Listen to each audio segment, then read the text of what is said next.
The rustic cabin stands silent as the sun begins its slow descent through the dense canopy, casting long shadows across the floor. Inside, Elena works with practiced grace at the heavy wooden table. She picks up a ripe peach, her knife peeling the skin in one continuous thin spiral that smells of summer. She drops the fruit into the ceramic bowl with a soft thud. Beside her, Lady Adele sits upright, her ears twitching at the rhythmic sound of the blade hitting the wood. Elena pushes a handful of flour into the bowl, mixing it with sugar until the texture turns coarse and sweet.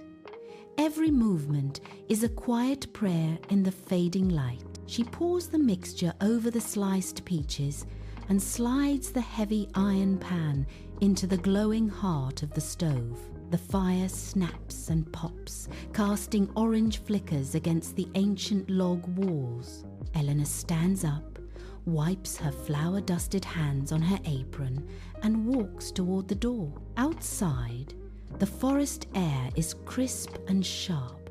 She reaches into a weathered tin, her fingers brushing against the rough texture of sunflower seed.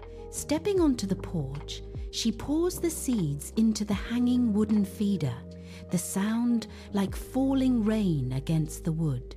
She waits for the forest to respond to her offering. A single chickadee lands on the rim, its tiny wings fluttering rapidly before it pecks at a seed. Suddenly, more birds descend from the high branches, a flurry of feathers and soft chirps filling the clearing with life. Lady Adele remains by the threshold, her gaze fixed on the birds, her tail motionless and alert. Elena returns to the kitchen to check the oven, then moves back to the porch as the sky turns a deep bruised purple. The scent of baked sugar and warm fruit drifts through the open door, mixing perfectly with the smell of pine needles and damp earth. It is the smell of home. The birds eventually retreat to the trees, leaving only the distant ghostly sound of the wind moving through the leaves. The world seems to hold its breath as the light shifts from gold to violet and the warmth of the kitchen meets the cooling air of the woods. Elena leans back, watching the last sliver of sunlight vanish behind a ridge.